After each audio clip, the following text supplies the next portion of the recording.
Il y a beaucoup d'histoires vraiment inexplicables qui se sont produites dans des champs de maïs. Ces grands et longs champs de maïs sont le théâtre d'événements qui pourraient tendre vers le paranormal. Beaucoup de gens racontent des histoires de ce qu'ils ont vu dans ces endroits. Il n'y en a pas qu'une, mais des centaines.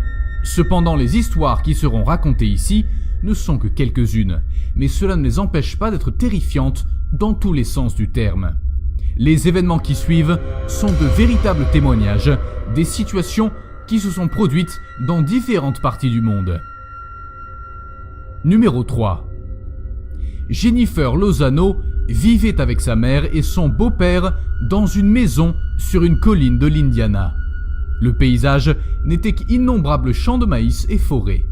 Cet endroit était au milieu de nulle part, mais jusque-là, rien ne leur avait fait peur. Comme tout ce qui se passe dans ces endroits ne peut pas être parfait, un jour, elle a trouvé quelque chose d'inexplicable. Elle voulait juste aller voir les champs de maïs. Elle s'est donc promenée seule dans l'un des champs de maïs. Elle n'aurait jamais imaginé qu'elle allait rencontrer quelque chose d'aussi effrayant pendant sa promenade. Alors quand elle a vu une ombre noire dans la forêt, elle n'a pas pris ça au sérieux. Elle pensait que sa vue l'avait trompée. Mais alors qu'elle marchait, elle a de nouveau été témoin du mouvement d'une ombre noire. Maintenant que la silhouette était plus près d'elle, elle ne s'est pas cachée. Elle l'a regardée fixement. Jennifer a été surprise de voir à quel point cette chose était inexplicable. Elle était grande, estimée à environ 1,50 m. Ses bras étaient si longs qu'ils touchaient le sol. La chose la regarda fixement avec une tête qui lui pendait pratiquement jusqu'au cou, jusqu'à ce qu'elle réagisse et commence à courir. Bien sûr, le monstre la poursuivit, et plus vite qu'elle, grâce à ses bras qu'il utilisait comme un gorille. Et il n'arrêtait pas d'émettre un son totalement inexplicable. Quand elle est rentrée chez elle, elle s'est cachée avec sa mère alors que la chose était encore dehors en train d'essayer d'abattre les murs. Finalement, la chose a abandonné. C'est là que son beau-père est arrivé. Elle lui a raconté ce qui s'était passé. Elle est donc sortie avec plusieurs voisins à la recherche de cet être terrible, mais tout cela en vain. Son beau-père lui dira plus tard qu'il a cru l'histoire parce qu'il l'avait déjà vue.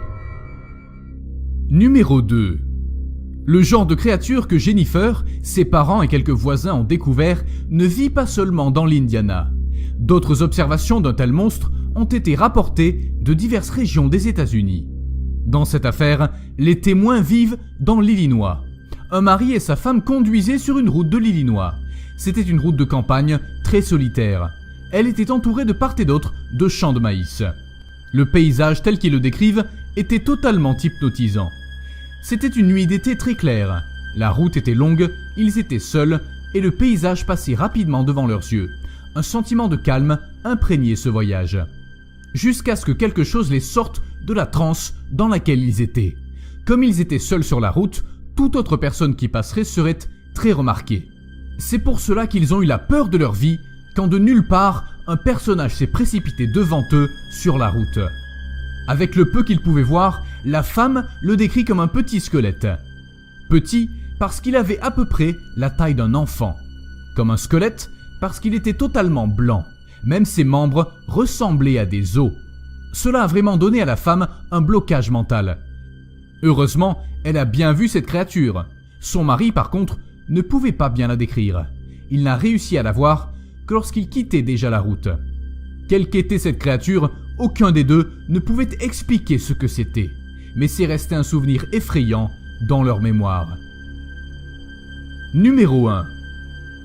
Une autre région qui a des histoires de ce style est l'Ohio, en particulier le comté de Knox, très proche de la plantation historique du mont Vernon.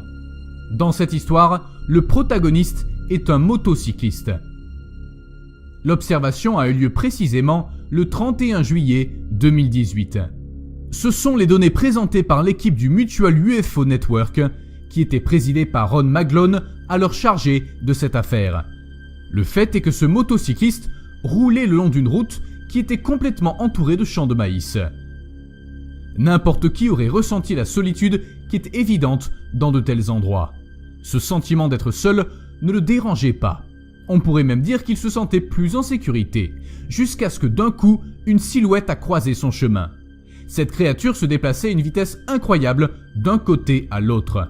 Elle est sortie d'un champ de maïs, a traversé la route et est entrée dans le champ de maïs de l'autre côté de la route. Cependant, la vitesse n'était pas un facteur empêchant le conducteur de le décrire. D'après sa vision, c'était une créature très grande. Il a calculé que sa taille pouvait atteindre 2 mètres. En plus de cette taille, elle avait un corps très mince, mais le diamètre de ses membres était très petit. En outre, ses pieds et ses mains étaient complètement disproportionnés. Le motocycliste le décrit comme un être sans cheveux et à la peau brune. De même, la créature avait un si petit cou qu'on ne savait pas comment il faisait tenir sa tête ovale. Ron McGlone a fait des recherches dans ce domaine, mais n'a jamais trouvé de preuves. Zone 0. Cette dernière histoire est peut-être encore plus sombre que les précédentes. Encore une fois, la scène se passe dans l'État de l'Illinois, qui est devenu l'un des États où les événements les plus étranges se sont produits. C'est arrivé en 2009, et le témoin est une étudiante de l'Université de l'Illinois. Tout a commencé quand elle a pris des leçons d'équitation. Pour cette raison, elle a été obligée de conduire chaque nuit à travers des milliers de champs de maïs. Il était devenu habituel pour elle de voir des lumières colorées dans le ciel pendant ses voyages.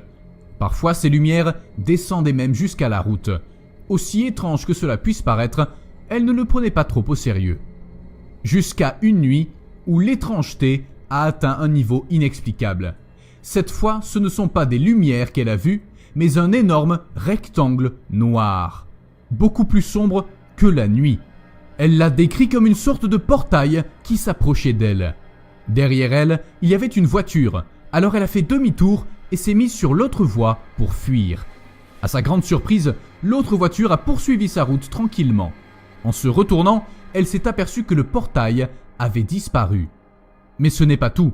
Une autre nuit, elle était heureuse et chantait sur la route. Soudain, l'arrière de ses cheveux s'est relevé et elle a senti une griffe qui essayait d'agripper sa jambe.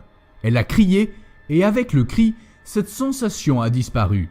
Cependant, au bout d'un certain temps, elle a senti de nouveau que la même griffe voulait l'attraper. Cette fois-ci plus vite, comme si elle voulait éviter le cri. Mais elle a crié à temps et est sortie de la voiture. Elle est restée longtemps hors de la voiture jusqu'à ce qu'elle se calme pour pouvoir continuer son voyage.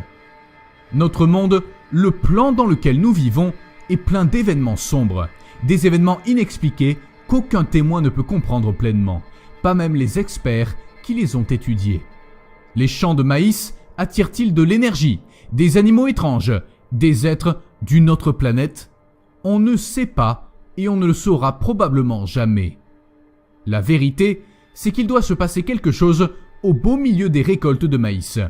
Ce sont des lieux habités par des créatures qui, pour les humains, sont étranges, sombres et inexplicables.